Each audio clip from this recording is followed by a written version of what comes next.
Salut Donald, bonjour à tous. Aujourd'hui, on va parler de la civilisation rigvédique, ce qui est peut-être un grand mot pour, non pas pour contredire la, c'est pas civilisation, c'est peut-être rigvédique qui est un grand mot, je sais pas. Tout ça s'est déroulé entre moins 1900 et moins 4000. Aux alentours de moins 4000. La date exacte de l'éclipse qui nous a permis de le dater, elle est du 19 février 3929 avec le calendrier, un calendrier, et l'autre calendrier c'est en 3928. J'avais marqué moi 3784 parce qu'il y avait eu une éclipse aussi à cette date-là, mais c'était une éclipse partielle. Or, les éclipses partielles, on n'en fait pas un mythe. Donc j'ai repris l'autre date que j'ai trouvée sur le site. J'ai pas en tête. Allez voir sur la page Facebook Discussion about the Rig Veda, et vous avez l'adresse d'un site qui est vraiment très très très pratique pour s'y retrouver avec les éclipses. Donc voilà, hein. Mais nous, les chrétiens, on a deux calendriers, hein, parce qu'il y avait un calendrier qui a duré très longtemps, et puis à un moment, ils se sont aperçus qu'ils avaient oublié de compter le quart de jour qui a tous les ans. On n'a pas 365 jours, c'est 365 jours, un quart. Et donc à ce moment-là, ils avaient oublié de le compter, donc il y a eu un rattrapage, c'est le calendrier julien. Enfin bon, je connais pas assez bien tout ça. Je l'ai lu, mais je l'ai pas retenu parce que on fait ce qu'on peut avec ce qu'on a. Alors au début, bien sûr, c'était des villages, hein, c'était à la campagne, il n'y avait pas de ville. Il y avait des débuts de civilisation au Turkménistan, en Afghanistan, en Iran et en Inde. Le Pakistan maintenant, mais donc tout ce coin-là avait à peu près le même fonctionnement, avait à peu près la même spiritualité, et en plus, au Turkménistan et en Afghanistan, c'était des femmes qui y régnaient. Au nord de l'Afghanistan, c'est la civilisation de l'Oxus, et au Turkménistan, c'est la civilisation des oasis. Alors la civilisation des oasis, c'est à peu près sûr que c'était vraiment des femmes qui dirigeaient au début, et en Afghanistan aussi. En Iran et en Inde, c'était pas tout à fait le cas, mais les femmes n'étaient pas maltraitées pour autant. Attention, il n'y a pas du tout de stigmatisation, ni rien du tout. Ça fonctionnait bien. Bon, alors c'était donc dans des villages, des agriculteurs, des éleveurs, il y avait aussi des artisans, bon, ça fonctionnait bien. Et au bout d'un moment, ils se sont aperçus que ils n'allaient pas pouvoir continuer de vivre à cette manière-là, parce que les villages grossissaient, il y avait du monde qui arrivait de partout, et ils se sont dit, on va construire des villes. Alors ils ont fait des villes. Pour ça, je vous recommande vivement le bouquin de Jonathan Kenway, ou Kenoyer, je ne sais pas comment on prononce, les Cities of the Indus. Bon, c'est un excellent bouquin qui vaut cher, mais qui est très bien. Et sinon, vous avez plein de vidéos partout sur Internet. Civilisation de l'Indus, bon, ils rentrent pas ils font pas le lien avec le védisme, mais pourtant il y est. Donc ils ont décidé de construire des villes, et des villes qui sont totalement différentes de tout ce qu'on a connu jusque-là. Tout ce qu'on connaissait, tout ce qu'on a connu, et depuis, hein, il y avait on va dire que c'est totalement différent de tout ce qu'on connaît. Voilà. Ce qu'on connaît jusque-là, c'était toujours un palais, ou des pyramides, ou des ziggourats, ou bien des grandes des débauches de luxe ou bien des choses comme ça pour la classe dirigeante, et pour la basse caste, les basses castes, il n'y avait pas encore de caste, mais pour la populace, pour les autres, c'était la misère. Hein. Et puis au milieu, tu avais les commerçants, etc. Les premières villes sont sorties il y a en moins 3500, donc il y a 5500 ans. Je vais utiliser la formule moins 3, quand c'est avant Jésus-Christ ou avant notre ère, je vais dire maintenant moins la date, parce qu'on se perd avec autrement. Enfin, moi je me perds en tout cas. Donc, il y a donc en moins 3500, les premières villes sont sorties de terre, comme Harappa en particulier, et Rakhigarhi, mais sans doute d'autres aussi. Hein. Mais bon, déjà celle-là. Celle de Rakhigarhi, les premières installations à Rakhigarhi sont de moins 6000. Donc il y a 8000 ans. Moins 6000. Ça remonte à loin. Hein. Mais c'était pas des villes déjà. C'était les premières installations. Ils faisaient des maisons en creusant des trous. Ils faisaient des trous circulaires, ils mettaient un toit par-dessus. Et voilà. Et ça marchait bien comme ça. Bon, après, ils ont construit des villes donc impeccables. Il n'y a pas la moindre trace de misère, pas d'étalage de luxe, rien de somptueux à la gloire de ceci, à la gloire de cela. Non, non, c'est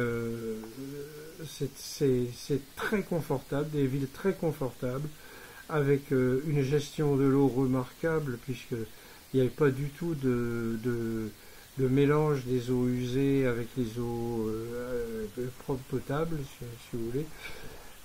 Donc du coup, ils n'étaient pas obligés de boire de la bière, comme étaient obligés de le faire les Mésopotamiens et les Égyptiens, qui au départ n'avaient pas bien maîtrisé ça. Les autres, dès le départ, ils avaient fait ça. Une bonne gestion des eaux. Alors de l'eau, ils en avaient en quantité, hein, puisqu'ils étaient sur tout un tas de rivières, et l'eau coulait de l'Himalaya. Donc c'est toutes les rivières, l'Indus, la Sarasvati, enfin bon bref, toutes les rivières, il y en a tout plein. Même s'il s'appelait, il s'était donné comme nom le Sapta Sindhu, c'est-à-dire les 7 rivières, le pays des 7 rivières. Voilà, voilà. Bon, alors il y a le fonctionnement de la société. Donc, comme je disais, il n'y a pas de trace, il n'y a pas ni de traces de misère, ni d'étalage de luxe. On voit bien qu'il y a des inégalités parce qu'il y a des gens qui sont plus riches que d'autres, mais ça c'est normal. Hein. Il y a des gens qui sont plus débrouillards, il y a des plus travailleurs, comme dirait Macron, ou bien de ceux qui ont la chance de tomber sur un terrain qui rapporte, qui marche bien, et puis l'autre qui est à côté, il a que des cailloux. Voilà. Ça crée il y a des inégalités financières, c'est peut-être pas le bon mot puisqu'il n'y avait pas de monnaie, mais il y avait des inégalités, il y avait des gens plus riches que d'autres, mais il n'y avait pas c'était pas criant, c'était par rapport à maintenant, si vous voulez, ça n'a rien à voir. Maintenant c'est le délire complet, il y a des gens qui meurent de faim et de froid dans les rues parisiennes par exemple, alors que les très riches ne savent plus quoi faire de leur fric. Hein. Ils en ont tellement que... bon, voilà, voilà. Donc c'était pas du tout comme ça. Si vous voulez, vous prenez la civilisation occidentale de maintenant, vous faites l'inverse, c'est exactement le contraire. Voilà, voilà. Bon, alors, les castes. Ben oui, parce que il n'y avait pas de caste encore à l'époque, jusqu'à une certaine époque, on va y arriver là. Jusque-là, les seules mentions qu'il pouvait y avoir des Varnas, hein, les Varnas, c'est les fameuses 4 castes qu'on appelle castes, hein, c'est une erreur, une grosse erreur, puisqu'on mélange tout là-dedans. Hein. Mais bon, disons que comme on a accepté ce mot-là, on va l'accepter. Bon. Parmi ces 4 castes, il n'y en avait qu'une dont on a peut-être, dont le Rig Veda en parle peut-être, c'est les brahmanes. Et les brahmanes, c'était d'abord les prêtres, ceux qui animaient les sacrifices et qui s'occupaient de la vie spirituelle de la société. C'était leur boulot. Leur boulot, c'était ça. S'occuper de la vie spirituelle de la société. Mais ça va changer. Parce que la société va évoluer, surtout et notamment à cause de la pénurie de soma qui arrivera en moins 2200. En moins 2200, il y a eu une sécheresse terrible, tout le monde le sait. C'est documenté largement, hein, vous trouverez ça en bas dans les notes de bas de page de ma traduction. Enfin, de l'introduction de ma traduction, parce qu'après je rentre plus trop dans les détails. Donc il n'y a pas de... Ces castes n'apparaissent qu'à ce moment-là, parce que, bon, à partir du moment où on arrête de boire le soma, le soma pour ceux qui prendraient le train en marche, c'est la boisson qui était bue lors des sacrifices. C'était commun à tous ces pays, à Turkménistan, Afghanistan, Iran et l'Inde. Tout ce coin-là avait à peu près la même pratique. Ils faisaient des cérémonies, et à la fin de la cérémonie, pouf, ils buvaient le soma, ça durait une journée. Pour les Indiens, l'expérience psychédélique durait 18 heures. Hein. Pour ceux qui connaissent, déjà avec le LSD c'est 12 heures, avec la psilocybine c'est 6 heures, avec les expériences avec le DMT, la DMT, pardon, c'est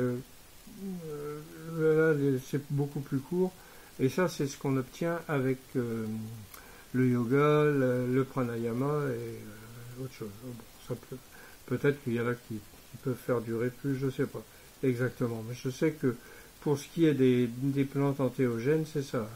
Avec l'ergot sec, donc c'est 12 heures, et avec la psilocybine, c'est 6 heures. Mais là, comme ils utilisaient de la psilocybine, ils buvaient 3 fois du soma dans la journée, le dernier jour du sacrifice. Hein, au lever du soleil, à midi et au coucher du soleil. Ce qui veut dire que ça, en 18 heures, vous avez une expérience qui est formidable, parce que en 18 heures, vous avez le temps de faire le tour de tout ce qu'il y a à faire. Le tour, c'est très difficile à expliquer ça, mais disons que si vous faites un truc qui dure 5 minutes, ça va être une expérience surprenante, mais courte. Hein. Même si vous n'avez pas la notion du temps pendant ce temps-là, mais ça n'a pas d'importance, c'est une période courte. Et si vous le faites durant 18 heures, là c'est sérieux et c'est profond. Donc, qui buvait le soma? Tout le monde. Tout le monde. Hein, des hommes, les femmes, de toutes les castes, de tout et tout. Jusqu'à la pénurie de soma. Donc quand il y a eu cette fameuse sécheresse en moins 2200, le soma, sécheresse, il n'y a plus de champignons, on craque. Il devait peut-être encore y en avoir, parce qu'il y avait des stocks et tout, mais la population était tellement importante dans cette civilisation que les stocks partaient vite. Et comme il ne pleuvait pas, ça posait des problèmes. Donc ils ont remplacé les champignons psilocybes par d'autres plantes, dont l'éphédra et le cannabis mélangés. Et au Turkménistan, on a trouvé par exemple un mélange, oui, comme ça, éphédra plus cannabis, plus pavot, des bocs de pavot dedans. Par contre, je ne sais pas si les Indiens, je crois pas que les Indiens le faisaient. Mais bon. Pour remplacer, quand il y a eu cette sécheresse, ça a touché tout ce coin-là. Hein. Il n'y avait plus rien qui poussait, les champignons, tout ça. Donc, oui, donc, c'était... ça s'est arrêté à cette époque-là.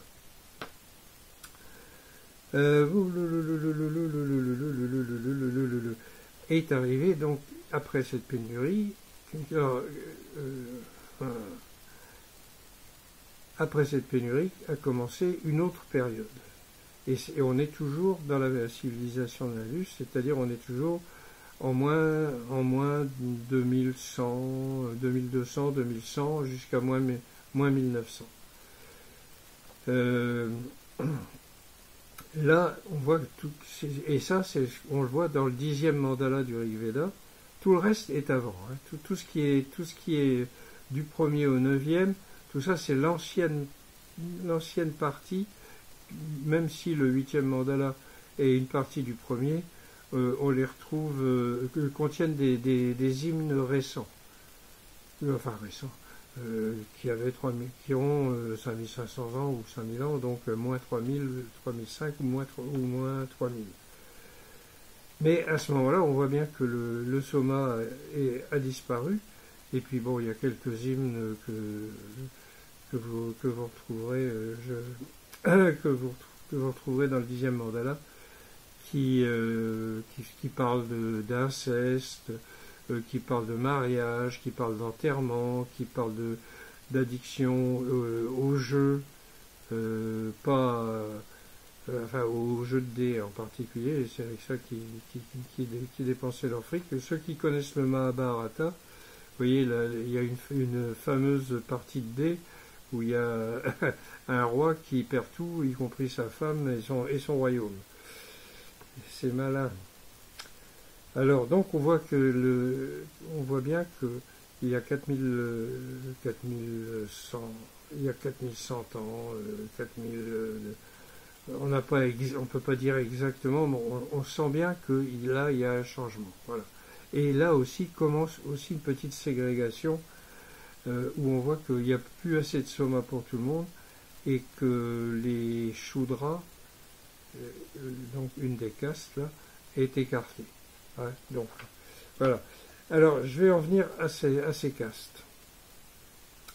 Donc, vous en avez 4. Hein. Si vous voulez, pour mieux comprendre que de dire que de raconter les mêmes âneries que disent bien des gens sur les castes indiennes, celles-là, les Varnas. Je ne parle pas des Jati qui sont beaucoup plus récentes et qui font les beaux jours de Bollywood et les indignations vertueuses des journalistes de télévision qu'on voit sur les plateaux de télé. Ces 4 Varnas, c'est la composition de la société, si vous voulez. Vous prenez une société et vous verrez que elles sont toutes divisées en 4 catégories comme ça. Hein, vous avez donc les brahmanes, ceux qui pour le Veda.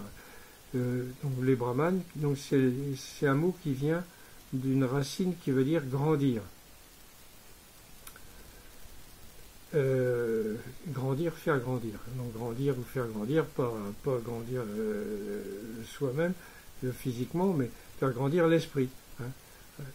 Ça, c'était leur rôle, s'occuper de l'esprit. Et c'est toujours leur rôle quand ils le respectent. Hein, parce qu'il y en a maintenant qui font autre chose que ça.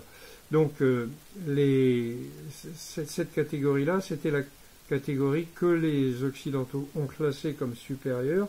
C'est marqué nulle part dans le Rig Veda, hein, qu'il y a des supérieurs et des inférieurs. Bon, mais quand même, c'était quand même eux qui étaient là, chargés de l'esprit en général, et c'était eux qui étaient au-dessus, si on veut absolument mettre un classement.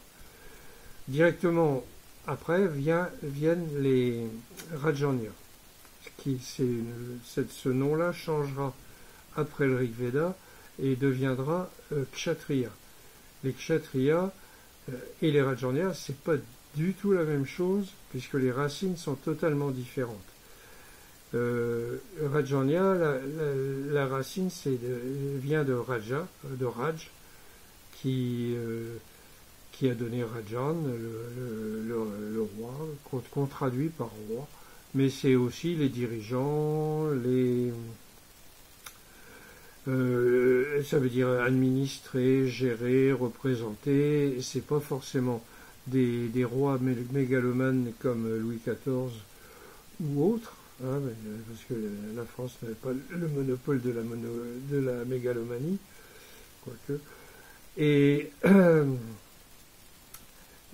par exemple, le maire de mon village, lui, serait un Raja. Hein, et d'ailleurs, les conseillers municipaux, les adjoints et tout ça, ils seraient des Rajans, ils seraient dans la case des Rajans. Voilà, des Rajanias. Hein, c'est parmi eux que pouvaient être élus, si on peut parler d'élection, ceux qui dirigeaient le pays. Ensuite viennent les Vaishas, ce sont les producteurs, les entrepreneurs, celui qui va monter une entreprise, ouvrir une boutique, avoir une grande ferme avec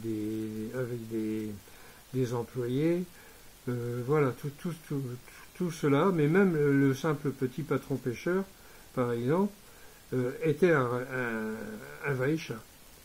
Alors, il y en a qui pouvaient être très, à peine riches, mais pas riches, même pas d'ailleurs, pas pauvres non plus, c'était pas la misère, mais c'était pas forcément des grosses fortunes, et puis vous pouviez avoir des gens très très riches. Mais là, on va revenir là-dessus. Et puis la quatrième varna, c'était les Shudras, c'est-à-dire les gens qui n'ont que leurs bras, et qui n'ont que leurs bras pour travailler, pour vivre. Leurs bras, qui peuvent être que salariés, si vous voulez. Donc si on fait une comparaison avec notre société d'aujourd'hui, donc en haut, tout ce qui fait grandir l'esprit, vous auriez donc tous les philosophes, tous les religieux, qui seraient dans la caste, mais avec des obligations, attention. Tous les philosophes, les penseurs, tous ces gens qui font grandir l'esprit d'abord le leur, et ensuite ceux de la société, et en particulier des Rajas et des Vaishas. Parce que les Rajas, les Vaishas et les Brahmanes devaient, surtout après la pénurie de soma, devaient tous boire le soma. Hein, c'était tous ceux qui... C'était même mieux que ça, c'est pas dit comme ça, c'est tous les maîtres de maison, c'est-à-dire tous ceux qui ont un peu les moyens, qui ont gagné un peu de sous, et qui ont une maison un peu plus grande que les autres, tout cela, ils devaient faire des sacrifices et boire le soma. Les Shudras n'y étaient pas tenus. Alors, bon, ils disent que, par exemple, on dit que les 3/4 de la société s'élèvent et un quart reste à terre. Bon, le quart, c'est les Shudras. Et un autre hymne du 10e mandala aussi dit que, alors là, ça a dû se passer un peu plus tard, c'est que le soma était réservé aux brahmanes. Mais ça, c'est vraiment à la fin, quand il n'y en avait plus, et puis que les brahmanes se sont dit, bon, ben on garde ça pour nous. Bon, alors c'est très discutable, parce qu'à ce moment-là, quand il n'y a plus de soma, comme vous le savez certainement, c'est que les psychédéliques, le gros avantage des psychédéliques, c'est que ça tue votre ego. Ça le tue pas, mais enfin l'excès d'ego disparaît. Vous pouvez pas faire une bonne expérience psychédélique si vous avez un gros ego. Si vous êtes normal, avec un petit ego comme tout le monde, chacun a son petit ego, bon, ça c'est pas grave, hein, les gros égos mégalomaniaques qui peuvent déclencher des guerres, ou bien tout ça, non, ça disparaît, et Et en plus, les gens se contentent de peu. C'est pas la peine d'aller faire, de devenir hyper riche, même si tout le monde, le commerce marchait très bien, etc. Mais avec les psychédéliques, vous n'avez pas. D'ailleurs, il n'y avait pas d'armée, il n'y avait pas de, il n'y avait pas il n'y a aucune trace de violence, il n'y avait aucune trace de guerre. Hein. Donc toute cette période-là, il y a la période urbaine, on va dire. Hein. Là, on est sûr, elle était totalement pacifique. Il n'y a aucune trace, mais rien du tout de violence. Hein, il n'y a pas. Avant, oui, alors tout ce qu'il y a avant la période urbaine, si vous voulez, c'était quand ils étaient dans les villages et tout, là oui, on parle de guerre beaucoup. Mais c'est pas des guerres franches et simples comme les nôtres, ou comme celle qui est en Ukraine ou ailleurs, où tout le monde cherche à s'entretuer, tout ça. C'est plus compliqué que ça. Hein, parce que on a vu que l'histoire du vol des vaches par les panis, c'était en fait une métaphore pour expliquer une éclipse, celle qui nous a permis de dater. Et puis il y a aussi un autre hymne, le 540, qui en parle. Je ne sais pas si c'est la même éclipse, il faut que je cherche, mais on ne peut pas être partout, comme dirait l'autre. Il y a eu des guerres contre les Dacious, contre des étrangers, des gens qui ne partageaient pas leur truc, leur façon de vivre, qui ne faisaient pas les sacrifices et qui ne buvaient pas de soma, je pense. Hein. Ça doit être dit, mais je ne me rappelle plus. Donc les Dacious, ils avaient la peau noire, mais il y avait aussi des Aryas, donc des gens de l'époque védique, qui avaient aussi la peau noire, parce qu'il y a un rishi qui s'appelle Krishna Angirasa, et Krishna, ça veut dire noir. Hein, donc, si c'est valable pour les Dacious, c'est valable aussi pour les Aryas. Donc, voir une opposition entre blanc et noir, comme l'ont fait les Occidentaux, comme continuent de le faire certains Indiens, qui se disent descendants d'Arya parce qu'ils ont la peau claire, là, c'est vraiment en rajouter. Hein. C'est y aller beaucoup, beaucoup trop fort. Voilà.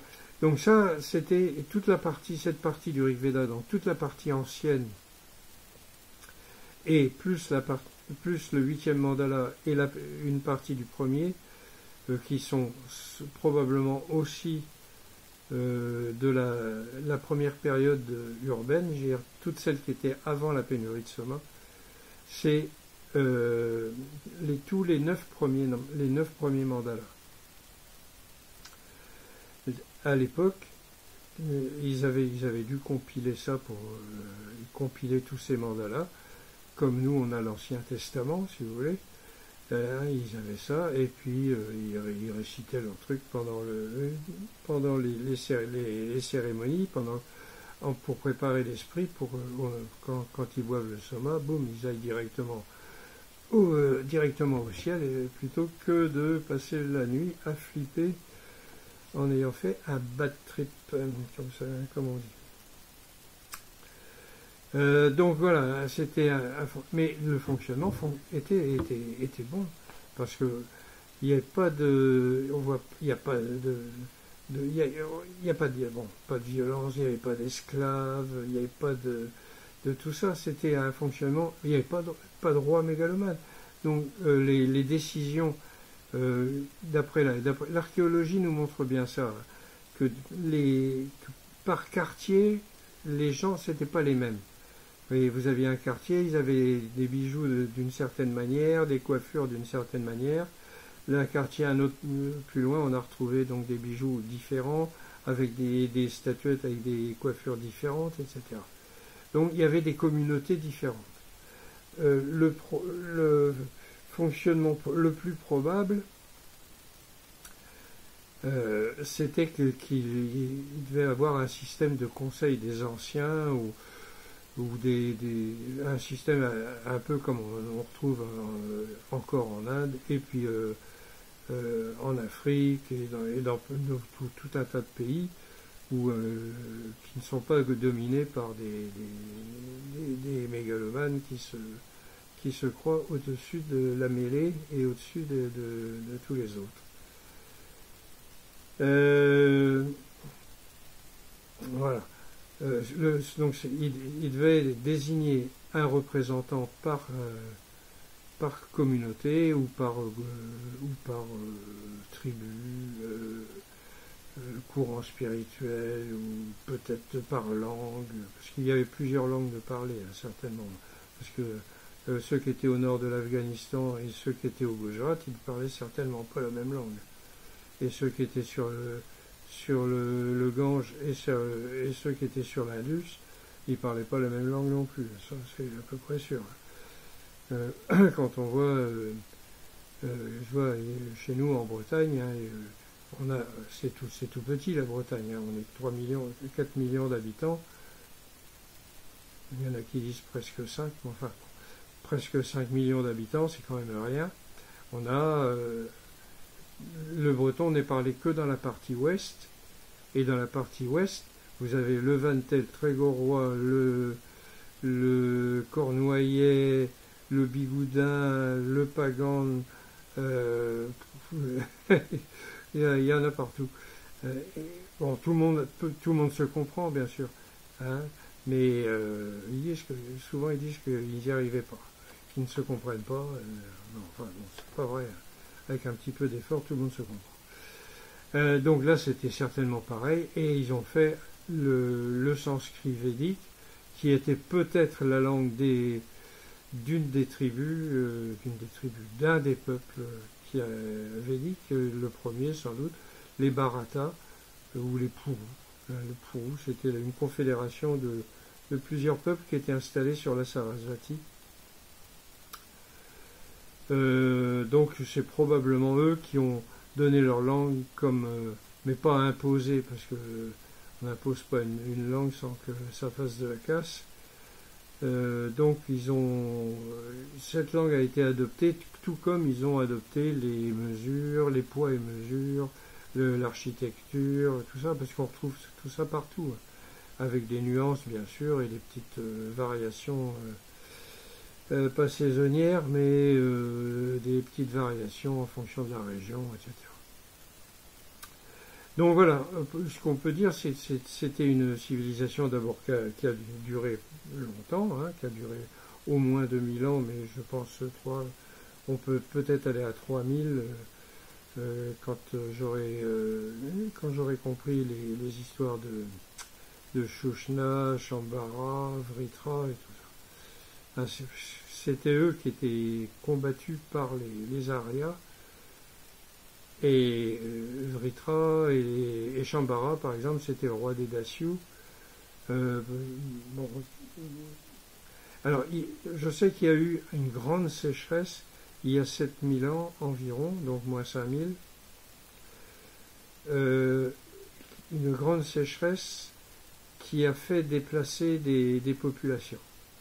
Et une autre même d'ailleurs qui était encore peut-être 1000 ans plus tôt et qui a fait des déplacements de population.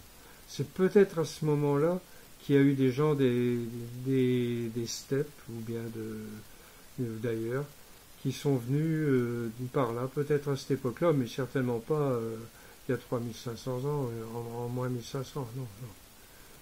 Là, ça c'est du pipeau. Voilà. Je regarde si j'ai oublié quelque chose. Certainement, j'ai oublié certainement plein de choses, mais tant pis.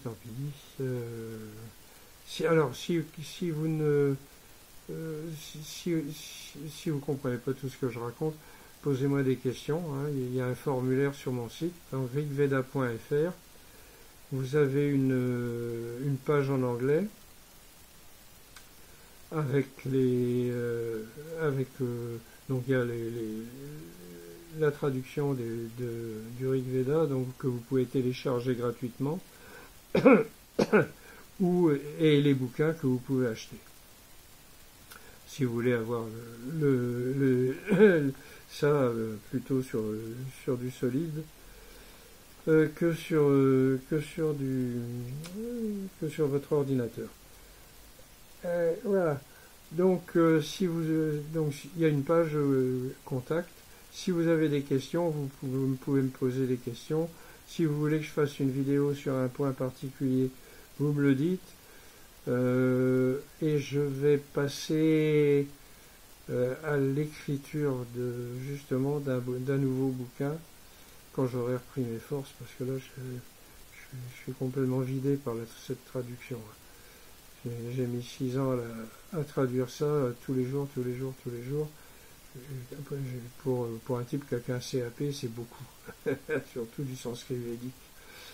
Donc, dès que ça va aller mieux, là, tout le mois de février, j'ai des trucs de santé, tout ça, ça va me perturber un peu. Plus d'autres ennuis personnels, familiaux, etc. Je vais donc reprendre sans doute fin février l'écriture donc d'un bouquin sur la civilisation védique. Donc, ce sera peut-être un peu plus clair que quand je parle tout seul comme ça. Voilà. Donc, alors, je répète donc, si j'arrête là. Bon, si vous voulez si vous voulez voir la traduction, ma traduction, qui est différente de toutes celles qui ont été faites jusque-là, puisque moi je connais le Soma. Voilà, la différence qu'il y a entre les anciens traducteurs du Rig Veda et moi, c'est que moi je connais le Soma et je connais ses effets. Eux non, ils pouvaient pas. Les anciens ils connaissaient pas, et puis les plus récents c'était pas du tout dans leur façon de procéder. Voilà. Vous allez donc sur rigveda.fr, rigvedaattaché.fr, facile à trouver. Vous pouvez télécharger les trucs, c'est gratuit. Vous pouvez même les lire en ligne, si vous voulez. Alors, sur les téléphones portables, ça marche pas. Sur un ordinateur, ça marche. Pas pourquoi. Bon, mais c'est comme ça. Donc vous pouvez soit les télécharger, soit les lire en ligne. Et si vous voulez la version papier avec une table des matières détaillée, vous avez à chaque hymne son numéro de page, etc. Et puis c'est lisible et c'est agréable à tenir. Vous pouvez les acheter si vous avez les sous. Sinon, vous téléchargez, vous les imprimez, vous les agrafez, et puis voilà. Voilà. Donc, à bientôt, parce que je vais vous refaire d'autres vidéos plus courtes, parce que je vois que celle-là est partie à durer. Je vais faire des vidéos plus courtes, sur des petits points de détail, si ça vous intéresse. Si ça vous intéresse pas, tant pis. Voilà, vous n'êtes pas obligé. Allez, je souhaite à tout le monde plein de bonnes choses, et je vous dis Kenavo Dano, salut à tous, et Ken Bremaik, à bientôt.